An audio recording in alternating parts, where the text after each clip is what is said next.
rolling? Yeah, it's rolling. Oh, my fault. Do we look at that? What do you? Y'all contact too? Or if you ask that again. What's the biggest issue? What's the biggest issues in the inner city?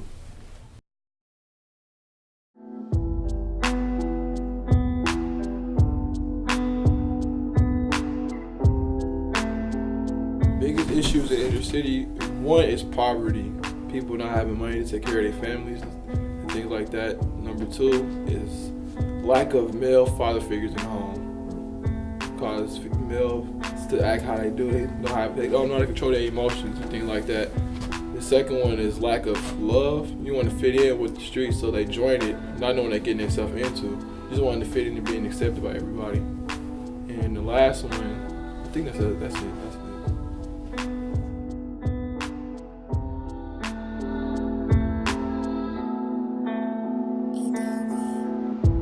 Do you think these things are fixable? The male figures, I don't think poverty is fixable. Why?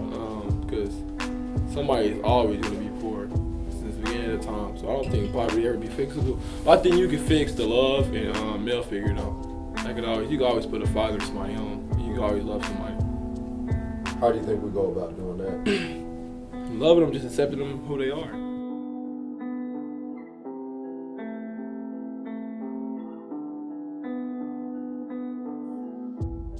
All right, same question I asked Dude. What do you think are some of the major issues in the inner city? Gun violence, single parents, and poverty. Can you elaborate on those? When you growing up with a single parent is most likely hard, especially living in the inner city, because usually they're probably working like a small job, like 10 hour, 11 hour job with like 2 or 3 kids, and you can't fend for a house and yourself and the kids, so it's a struggle. And gun violence is like kids at young age, like 11, 12, 13, 14, carrying around guns, buying them off the streets, or just getting them from their elders or something. And then that creates more gun violence. Now, you went to KA and Tennessee, right? Can you tell me what your experience was like at Tennessee, and what was your experience like? Or what did you learn? Like, what did you walk away from those things? Yeah, it was impacting because I met a lot of people like my age that was so like in the word. Seriously in the word. And I didn't meet a lot of people. I've never met a lot of people like that my age. And KA, I felt like I took a lot of leadership out of it because there was a lot of kids younger than me that was just clowning and stuff. So I took leadership from that.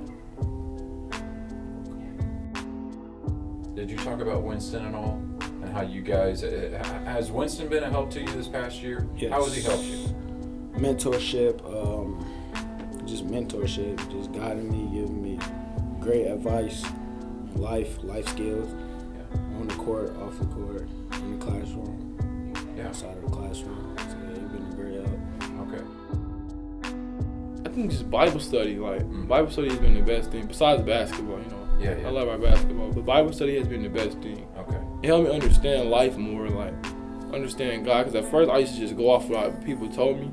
Even if I read it, I probably read it wrong, but having him here to break it down and help us understand, I think it's been a good thing. So I think the Bible study has been better than anything, even basketball too sometimes. Oh, okay. Great question. Ready? Okay.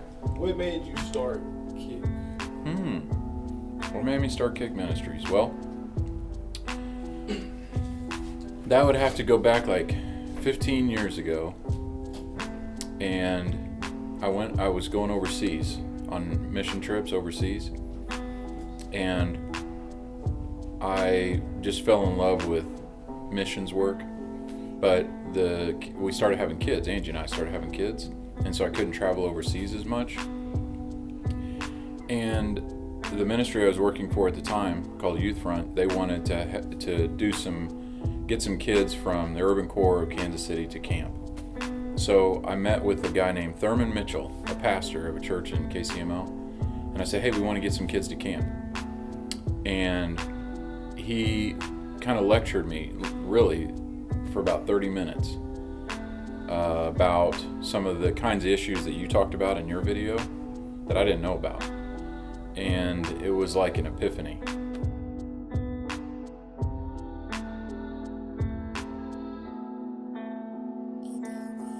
Well, so when we originally started the ministry, we started it as a church called Joshua Tent Ministries. I mean, that's a weird name, right? So for the record, Dubes is nodding. It's a weird name. But what we were trying to do is like do something. Anyway, it doesn't matter. So we decided to, I just felt like as our ministry evolved and changed, that we needed to have a name that was reflected what we were actually doing. And so one night I was just trying to think about what our name should be. And I stayed up most of the night thinking of an acronym. Is that the word? An acronym? That would sort of fit what we do, that kind of encapsulated everything that we do. So I was just thinking of all different types of words that would also be a word in and of itself. That's pretty much it. I've been working in the inner city since I grew up in it. You know what I mean? I started working with the Boys and Girls Club when I was 19. And I did that for a couple years. Well, actually, I did that for 5 years. Even when I went to school, went off to college, I came back every summer. Moved to Texas. I worked in the inner city of Arlington for 4 years. And I just moved back to KCK about 4 years ago and worked there. So I've always been a part of it. And I always had a love for the inner city.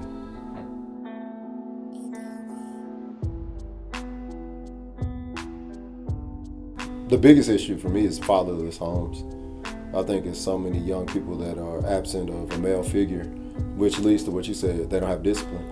They don't know how to control themselves, they don't know boundaries, they don't know the hardships of life because they don't have a male in their life to kind of enforce those strongholds on them. So I think having fatherless homes in the inner city is the biggest issue, which leads to single parent homes, you know what I mean? Poverty leads to I think it adds all of that, but I think the removal of a male in the home is the biggest thing. I think we have the ability to be really intentional in what we do. So 10 years from now, I would hope we've created a base of believers, to be honest, to say that we're actually transitioning you guys to be followers of Christ and that y'all are out doing what we're doing. So 10 years from now, hopefully it'll be bigger, but it only gets bigger as we multiply.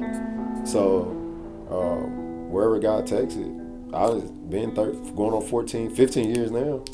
So I'm guaranteed, I think we're going to be good for another 10, as long as Dave don't fire me.